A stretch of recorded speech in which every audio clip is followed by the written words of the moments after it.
নমস্কার। আজকে দৈনন্দিন রাশিফল নিয়ে আলোচনা করব। দৈনন্দিন রাশিফল বলতে ১৬ই জানুয়ারি ২০২৫ বৃহস্পতিবার। সারাটা দিন কেমন যাবে আপনার? চলুন তাহলে জেনে নিই। তুলা রাশি। তুলা রাশি আজ কাজের জন্য বাড়ির বাইরে বা একটু দূরে কোথাও আপনাকে যেতে হতে পারে, ফ্যামিলির কোনো মেম্বারের যেতে হতে পারে, তার জন্য মনটা বেশ অস্থির ও উদ্বিগ্ন হয়ে থাকবে। আপনি যদি কোনো ক্রিয়েটিভ লাইনে জড়িত থাকেন বা কোনো কালচারাল অনুষ্ঠানে এরকম কোনো প্রোগ্রামে জড়িত থাকেন, তাহলে সেখানেও আজ সাকসেস পাবেন। আজ এই পরিশ্রম যদি করতে পারেন তুলা রাশির লোকেরা, তাহলে কিন্তু সেখানেও আপনি সাকসেস পাবেন, অর্থাৎ লেথার্জি আপনাকে কাটিয়ে উঠতে হবে।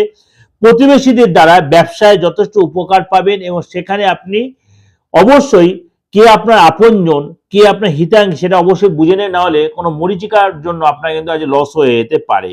কারোর প্রয়োজনে হঠাৎ উত্তেজিত হয়ে পড়বেন এবং তার জন্য লস হতে পারে। অবশ্যই এটাকে বলবো আপনাকে কন্ট্রোল রাখতে, উত্তেজিত বেশি হবেন না এবং পরিবারের অশান্তি যে চলছে সেটা অনেকটাই মিটে যাবে।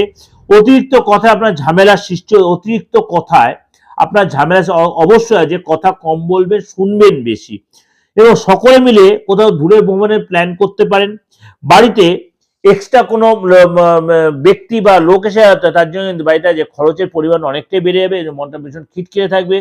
আজকে কোনো ধর্মীয় স্থানে আপনি যেতে পারেন একা বা ফ্যামিলি লোকেদের সাথে এবং সেখানে একাধিক কোনো আইটেম সেখানে দান করতে পারেন এবং অবশ্যই সেখানে আপনার অনেকক্ষণ সময় আজকে আপনি কাটাবেন কোনো ধর্মীয় স্থানে।